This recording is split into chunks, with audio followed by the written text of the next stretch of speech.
પાલિતાણા શહેરમાં સોહિલ પ્રોવિઝન સ્ટોરમાં એસઓજીના દરોડા મુદ્દામાલ જપ્ત કરાયો।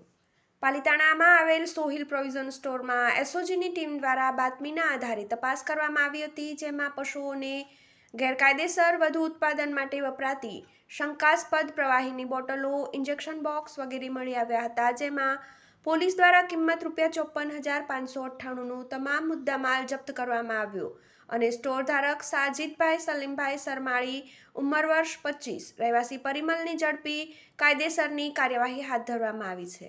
કોઈપણ આધાર પુરાવા વગર કે લાયસન્સ વગર પોતાના કબજામાં આ વસ્તુઓ મળી આવતા કાર્યવાહી કરવામાં આવી અને પોલીસ દ્વારા આ જપ્ત કરાયેલ મુદ્દામાલ FSLમાં તપાસ અંગે મોકલી આપી એસઓજી પોલીસ દ્વારા વધુ તપાસ હાથ ધરવામાં આવી છે। ઘટનાને પગલે પાલિતાણામાં આવું ગેરકાયદેસર વેચાણ કરતા વિક્રેતાઓમાં ફફડાટ વ્યાપી ગયો છે।